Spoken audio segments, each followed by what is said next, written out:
merci d'être présent aujourd'hui pour le lancement du livre sur le candidat 100% citoyen, le leader José Moire, que vous connaissez tous. Je ne le représente pas, vous le connaissez déjà. Donc c'est quelqu'un qui a un passé politique déjà. Très jeune, il s'est lancé en politique en 1995 comme candidat pour le PGT, Parti Gagnant du Val. Et en 98-99, il a été maire de Quebec. Donc c'est quelqu'un de très actif, un champion, donc quelqu'un de mentalement très fort. Et je crois que José, qui malheureusement n'est pas là, il a été pris à la NBC, saura tout à l'heure, je l'espère, vous en dire un petit peu plus sur lui.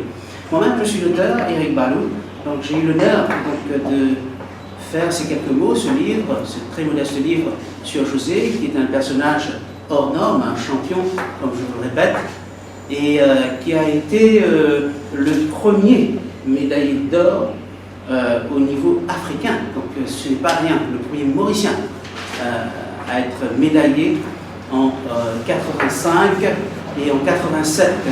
Il a été aux Jeux d'Afrique aussi et décoré, médaillé. Et en 88, il a été 17e aux Jeux Olympiques à Séoul. Il a rencontré des grands champions. Donc José est quelqu'un qui vient d'une famille de champions. D'ailleurs, son père a été Mr. Mauritius en 79. Et c'est un grand champion, professeur de profession. Et c'est quelqu'un qui a, avec sa rigueur, su mener ses deux fils, Frédéric et José, au plus haut niveau de l'haltérophilie mauricienne. Donc je ne vous apprends rien du tout.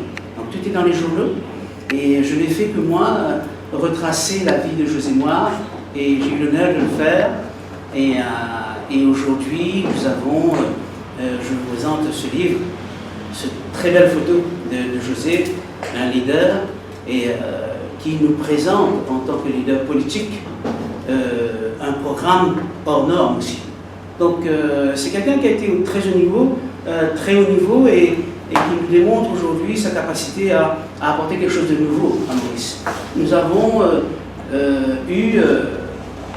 nous le savons déjà, des programmes électoraux extraordinaires, mais nous avons vu les résultats après.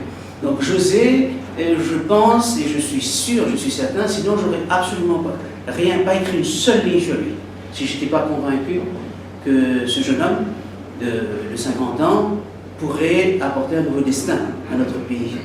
Donc un nouveau destin en ce sens que son programme électoral est un programme qui présente des éléments, mais hors normes, absolument hors normes, en termes économiques, par exemple.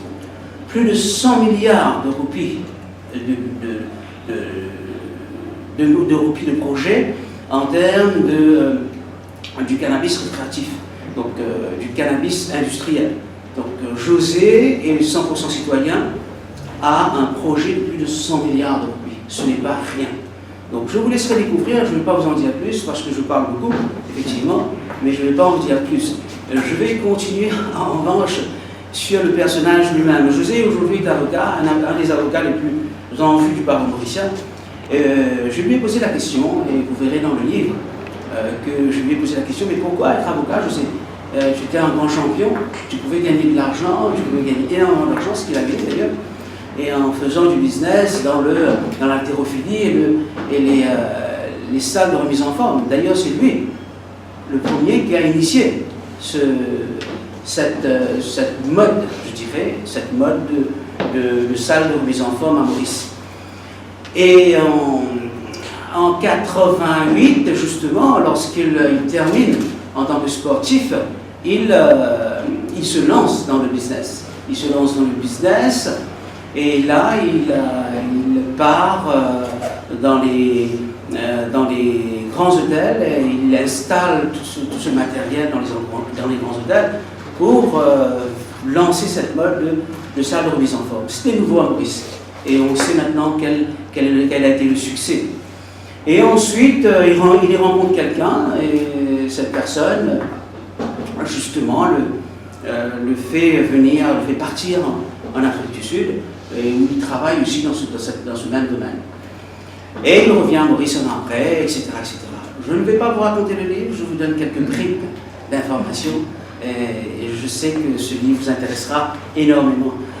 Et je crois que, à côté de François, qui est son campaign manager, François Laviolette, qui est un homme très actif aussi, qui lui a été en 95 l'un des candidats avec José, aux côtés de José justement, avec Gaëtan Duval. Je ne vous présente pas Gaëtan Duval. Et donc, Gaëtan Duval, vous connaissez dans quelles circonstances il a créé ce parti. Et donc, en 95, Gaëtan fait ce parti et demande à 60 candidats d'être candidats à travers Maurice entière. Donc, François, qui est le campaign manager aujourd'hui de José Moire à Quepip, a l'honneur d'être à côté de moi, parce que José a été pris ailleurs, à la lycée justement, et François, aujourd'hui, est à côté de moi pour pouvoir vous en dire quelques mots. Je vais vous laisser la parole après, mais avant de vous laisser, notre rencontre avec José et moi, ça a été vraiment quelque chose d'extraordinaire. On n'était absolument pas censé de se rencontrer. Et en 2007, justement, José, qui a toujours cette envie de faire de la politique, ce projet pour le pays, lance Mauritians of the World, les Mauriciens de l'étranger, les Mauriciens du monde, et me demande d'être, je ne sais pas pourquoi José m'a demandé ça, mais sans doute avait-il quelque chose, nous avions quelque chose en commun, moi-même qui écrivais beaucoup dans les journaux mauriciens depuis une bonne vingtaine d'années, et il me dit, Eric, j'aimerais bien que tu sois mon représentant à Paris. Et je lui dis, merci beaucoup, c'est très gentil, c'est un honneur pour moi, mais comment faire parce que je n'y connais absolument rien. Donc c'est là qu'on a lié d'amitié, et pour se voir une fois par ou deux, et puis ensuite, José, on se rencontre en 2015 seulement. Donc entre-temps, il était retourné à Maurice, etc. On a eu un très bon moment, on a passé de très bons moments d'amitié ensemble. Et en 2015, on se quitte pour ne plus se revoir qu'en 2019 seulement. Donc en 2019, j'arrive à Maurice il y a quelques mois et il me dit, Eric, j'ai un projet politique, est-ce que tu veux être candidat? Est-ce que tu pourrais être mon candidat à Quepip? Malheureusement, les conditions légales ne m'ont pas permis d'être candidat à Quepip. Le propos aujourd'hui, ce n'est pas ça, mais c'est pour vous expliquer dans quelles circonstances nous nous sommes rencontrés. Donc, cela a donné ceci, c'est-à-dire que José m'a livré un pan de sa vie, et seulement un pan, donc, et ça a donné ce livre, ce très beau livre, en couverture. Hein, je ne vais pas me flatter moi-même en me disant que c'est un très beau livre. Non, la couverture est très belle. Et c'est une très belle photo. Et José, c'est un très bel homme, et donc un très beau candidat. Forcément, ça fait une belle couverture. Donc voilà, et j'ai l'honneur avec François, je vais laisser la parole à François, sinon j'en aurais pour une heure, il va être en colère avec moi. Donc, donc je vais laisser la parole à campaign manager, François Laviolette, à Quepip, pour dire quelques mots et expliquer un petit peu ce qu'il fait sur le terrain. Merci. Bon, bien le bonjour à tous, amis journalistes et publics et parents de José. Quoi dire de plus après cette très belle introduction de M. Eric Balou? Sinon que moi, José Moire m'a fait confiance depuis 2018. Parce qu'il m'a appelé, tu sais, on était en train de vivre quelque chose de vraiment pas joli à Maurice, à travers les propos racistes communaux sur les réseaux sociaux. Donc on a commencé à conscientiser les personnes à travers le mouvement Affirmative Action. Là, j'étais à côté de José. Et puis à un certain moment, on a voulu lancer de la politique, puisque je connais José depuis 1895, avec Gaëtan Duval, et puis en 96, élection municipale, il était maire à Quepip, j'étais comme si dirais son bras droit. Donc, je crois que c'est tout à fait normal que le monsieur qui arrive maintenant m'a pris comme son campaign manager. Et maintenant, je ne vais pas tarder, vu que José Moire est là, je vais lui laisser la place. Merci beaucoup à vous tous. Tout à l'heure, on avait bien fait de commencer, et José maintenant est parmi nous. Donc, José. Bonjour à tous. Merci. C'est la MPC qui a fait retarder un petit peu. Alors, Oui, je disais à notre audience et à ces messieurs, mesdemoiselles et messieurs, que nous avions fait ce livre, dans quelles circonstances nous avions commencé ce livre, et que tu m'avais fait confiance en me disant que gagner ne suffisait pas. Et effectivement, gagner ne suffit pas, c'est le titre du livre, et c'est la raison pour laquelle aujourd'hui nous sommes ici. J'ai brossé un petit peu ton parcours en disant que tu as été politicien de 95, à partir de 95 avec Gaëtan Duval, et ça fait l'objet d'un chapitre du livre. Et je répète encore que donc José a été le maire de Cupip et le grand champion que nous connaissons tous, donc premier médaillé d'or en Afrique, et etc. Donc je ne vais pas vous en dire plus, sinon vous n'allez pas acheter le livre, mais simplement cette très belle couverture que nous avons aujourd'hui avec José témoigne du parcours extraordinaire et du parcours à venir au niveau politique. Donc je vais te laisser la parole parce que j'en ai dit un petit peu trop. Merci à vous tous d'être présents.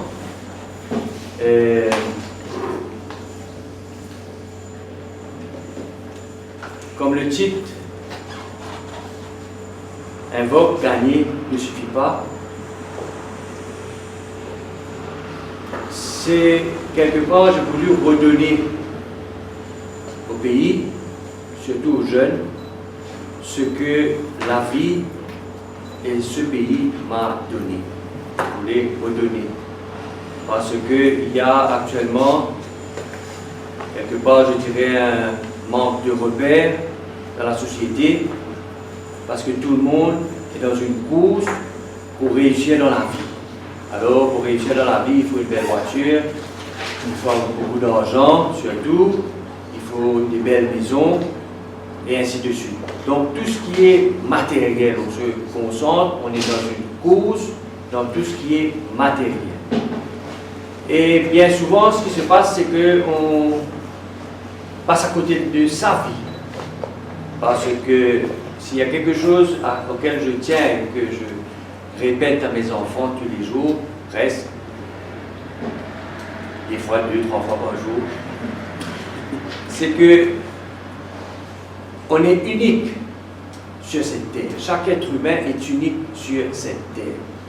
Et on passe à côté de ça pour essayer d'être comme l'autre, pour essayer de faire comme l'autre, pour essayer d'être quelqu'un, quelqu'une qu'en réalité on n'est pas.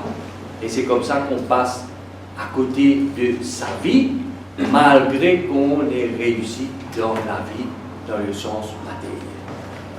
Et là, je dois dire un grand merci à mon papa, à ma maman, qui est présent aujourd'hui. C'est un événement pour nous dans la famille Moire, c'est une première. Et j'espère que ça ne va pas s'arrêter là.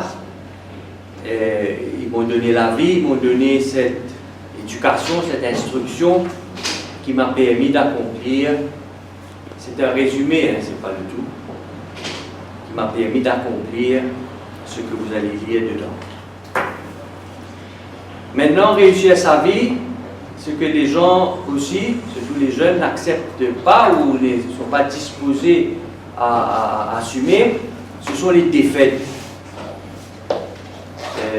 S'il y a autant de réussite dans ce livre, c'est que ça a été aussi bâti sur beaucoup de défaites, beaucoup de déceptions, beaucoup de mésaventures, beaucoup d'imprévus. Mais c'est ça la vie. Et il faut être prêt, et il faut être volontaire, il faut être courageux, il faut assumer son unicité. Parce que si on est unique, si on a été créé unique, c'est parce qu'il y a bien une raison. On n'a pas été créé unique parce que quelqu'un n'avait rien à faire, alors il crée chaque personne unique. Ça a été fait parce qu'il y a une raison. Il y a une raison parce que chaque être humain a quelque chose à donner à l'humanité. C'est pour ça qu'on a été créé unique. Et ce quelque chose-là, eh bien, on a la vie pour chercher qu'est-ce que c'est. Et une fois qu'on l'a trouvé, il faut y aller jusqu'au bout. Je voudrais dire 2 mots par rapport au sport. Si je suis ce que je suis aujourd'hui, vous allez bien là-dedans, vous allez savoir. Je vois mon prof du collège Saint-Joseph qui est présent, je vous remercie beaucoup. Donc vous allez lire, vous allez voir cet épisode qui s'est déroulé au collège Saint-Joseph. Et le sport. Bien souvent, on se pose la question, est-ce qu'il faut faire du sport ou bien il faut étudier? Eh bien, chez nous, heureusement, sous la férule de mon père et de ma mère, on ne m'a jamais imposé ce choix. Est-ce que je dois faire du sport ou bien étudier? On ne m'a jamais imposé ce choix et j'ai fait les deux. Et si je suis là aujourd'hui, c'est grâce au sport, parce que c'est le sport qui va donner le caractère qu'il faut. C'est le sport qui forme non seulement le physique, mais qui forme le mental pour pouvoir réussir sa vie. Parce que pour réussir sa vie, il faut être fort physiquement, il faut être fort mentalement. Et ça, c'est le sport qui le donne. Vous n'allez pas, il n'y a aucun enfant qui va apprendre cela dans des bouquins. C'est la seule façon d'apprendre cela, c'est à travers le sport, parce qu'à travers le sport, on se surpasse, on est forcé à se surpasser, on apprend à sacrifier ses plaisirs, à sacrifier ses passe-temps, et surtout, on apprend à jouer, to play according to the rules. Et c'est ça la vie. Donc, je souhaite bonne lecture à tout le monde. Il y a une copie pour tout le monde présent aujourd'hui. Gagner ne suffit pas. Et sur le plan politique, si je suis aujourd'hui candidat au poste de Premier ministre, gagner les élections, même devenir Premier ministre, ne suffira pas pour moi, José Moore, parce que c'est pas. It's not about me, it's about the people, it's about the country. Merci.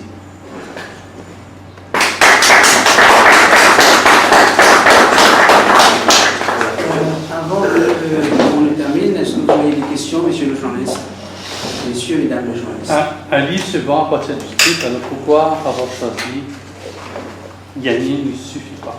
Parce que, comme j'ai dit, il y a beaucoup d'exemples de réussite sportive, académique, politique. Mais ça ne suffit pas. On ne peut pas se contenter juste de gagner et se dire, ben voilà, la coupe est là. Ça ne suffit pas parce que l'être humain est appelé à se perfectionner. C'est ça le propre d'un être humain. On est appelé à se perfectionner. On se réveille tous les matins pour se perfectionner.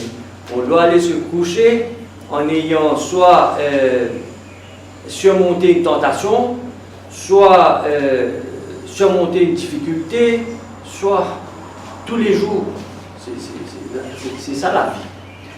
Donc c'est pour ça que gagner une élection, gagner une médaille, réussir ses examens, Il ne suffit pas. Il suffit pas. En fait, c'est une excellente question que moi-même, l'auteur, n'avais pas comprise. Et Jean-Claude Leroy, qui a posé cette question, j'en suis très ravi parce que au départ, je ne comprenais pas. Et José m'a dit c'est normal que tu ne comprennes pas. Et continue, écris, et puis je te dirai après. Effectivement, j'ai dû forcer pour qu'ils me le disent, et j'ai compris naturellement. J'ai laissé faire les choses. Voilà, autre question? Je voudrais ajouter quelque chose que je n'ai pas touché tout à l'heure pour répondre à ta question. Il y a l'élément spirituel. On pense aussi bien souvent qu'on peut tout faire soi-même. On est fort, on est grand, on est capable, on a les sous, on a les moyens, on a les contacts, on a tout ça. Il faut savoir que rien ne se fait sur cette terre sans une intervention divine. Rien n'arrive sur cette terre sans une intervention divine. Je partage une anecdote. C'est j'étais parti en vacances avec ma fille. Elle me demande qu'est-ce qui va se passer, comment on va faire ceci, comment on va faire. Je dis ne t'en fais pas, tout est déjà organisé. Elle n'avait pas compris ça. J'espère qu'à la fin des vacances, elle a compris ça elle aussi. Donc, le message, là, ça veut dire qu'on peut gagner une coupe, mais il faut aller faire l'extra mile, le next step. Parce qu'il faut gagner la coupe ou... Non, c'est pas vraiment dans cette optique-là. Vous parlez de coupe, je vais prendre l'exemple d'une équipe de football. On a des centaines d'années qui sont dans une compétition. Mais gagner ne suffit jamais. On a gagné cette année-ci, on veut gagner l'année prochaine, on a gagné la Ligue, on veut gagner la Ligue des Champions, on a gagné la Ligue des Champions. C'est ça l'essence même de la vie. Comme je dis, l'être humain est appelé à se perfectionner. Ce n'est pas une question de gagner, de garder la coupe, de devenir champion et de gagner une médaille. Non. Et maintenant, aujourd'hui, ce que je trouve un petit peu, pour moi, dommage, parce qu'on introduit de l'argent dans cette question de gagner. Et si ce n'est pas fait bien comme il faut, ça risque de détériorer encore, sur le plan sportif je parle, ça risque de détériorer encore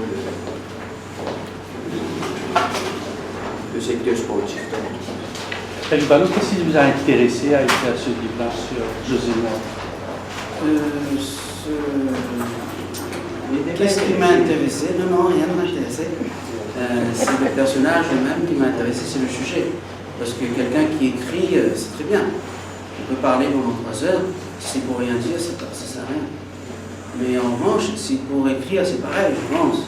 Et si on écrit, il faut que le sujet soit bien cerné, que ce soit intéressant et quelque chose à transmettre. Il y a, je pense, ces 3 critères auxquels moi-même je me suis attaché. Donc pour venir à José, donc, je ne me suis pas intéressé parce que José ne savait même pas si c'était moi qui allais écrire ce livre. Parce que pourtant on se connaissait. J'avais déjà écrit un livre et qu'il avait lu, mais il ne savait même pas. Il n'a pas lu que, et là il parle d'intervention divine et c'est vrai. Donc pourtant on est des amis, mais il a pensé à tout le monde sauf à moi. Donc pour revenir à la fin, à nous. Donc on s'est rencontrés et puis il m'a dit Eric, c'est à toi d'écrire ce livre. Donc je lui ai dit tu es sûr? Il m'a dit oui, c'est à toi d'écrire ça. Je te fais confiance et tu y vas. Donc pour moi c'était une marque de confiance. Deuxièmement, le sujet lui-même, le sujet était intéressant.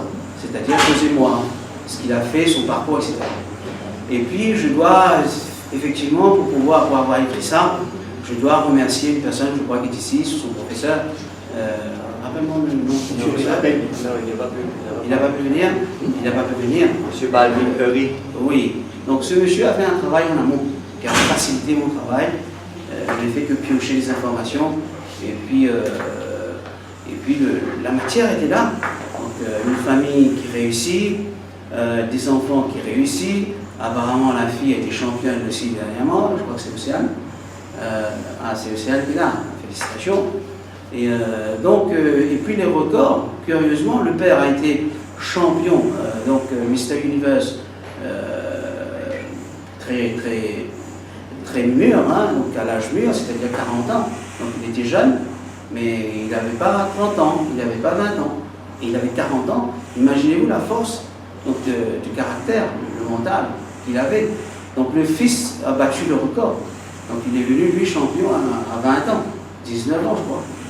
Et puis la fille, alors elle bat encore le record, elle arrive championne à 15 ans ou 17 ans, je crois, non 15 ans. Ben, je me suis dit, ah là là, il y a un problème. Il faut que j'écrive ça. Parce que et voilà. Puis le parcours, pourquoi aller au barreau, pourquoi avoir fait tant d'affaires en marche en étant jeune. Je me suis dit, là, c'est quelqu'un, il faut... J'ai dit à José, tu as vraiment des parents, une maman et un papa extraordinaire. Ce qui a donné José moi. c'est différent d'écrire parce que le premier livre que nous avons parlé, nous deux, Oui. c'est une bonne affaire qui a touché le monde politique en dans le passé. Oui. C'est différent d'écrire sur quelque chose, sur une personnalité, sur une personne. Oui, c'est quand même plus important, c'est plus difficile d'écrire sur quelqu'un, d'autant plus que si c'est pas n'importe qui, c'est une personnalité politique très en vue, avec un programme politique très en vue aussi, très moderne en termes de communication. Donc c'est le parti 100% citoyen qui est le champion aussi. Donc il a un champion comme candidat et il est champion sur le net d'ici 10 ans. C'est quand même deux championnats différents mais qui se recoupent. Et moi maintenant j'ai la responsabilité d'écrire ça. Donc je me suis arraché les cheveux pour le faire. Enfin, entre guillemets. Faut le faire. Ceci explique cela. Le livre va parler juste après des élections. Est-ce que c'était voulu, c'était programmé, que ce soit à cette période? Ça fait partie de la stratégie de communication? Non, c'était pas voulu, c'était pas programmé. On y travaillait, mais étant donné les circonstances, les gens ne me connaissent pas, premièrement. Et deuxièmement, comme je vous ai dit, si je me pose candidat à un poste suprême dans le pays, c'était important que les gens reçoivent les informations qu'il faut. Mais surtout, étant donné qu'on est en période électorale et que les jeunes doivent pouvoir faire un choix, doivent pouvoir exercer le droit en âme et conscience, ben on a pensé que c'était important de le lancer aujourd'hui. Et je tiens à remercier cette femme, la petite histoire, c'est cette femme qui nous a remis sur ce projet-là. Moi je ne pensais pas à Eric ne pensait pas à moi. Et ensemble on a pu mobiliser des énergies à faire bouger les montagnes pour que ça soit disponible au public aujourd'hui. Tout à fait, oui. Je confirme ce que je vous ai dit, c'est-à-dire que c'est une personne intermédiaire, qui a fait l'intermédiaire entre lui et moi, moi je ne pouvais pas penser à lui parce que je ne savais pas. Donc lui, il ne voulait pas penser à moi ou il ne pouvait pas penser à moi parce qu'il ne pouvait pas penser à moi parce qu'il n'avait pas pensé à moi tout simplement. Donc tant pis. Mais après, intervention divine, il a pensé à moi et j'ai accepté. Donc j'ai accepté, c'était dur. Mais j'ai eu l'encouragement de mes proches et surtout de ma femme, de ma compagne qui m'a dit mais vas-y, tu peux y aller. Et là, je lui rends hommage. On a réussi ça. Très beau livre, très belle couverture. Maintenant, ce qu'il y a dedans, je vous laisserai découvrir.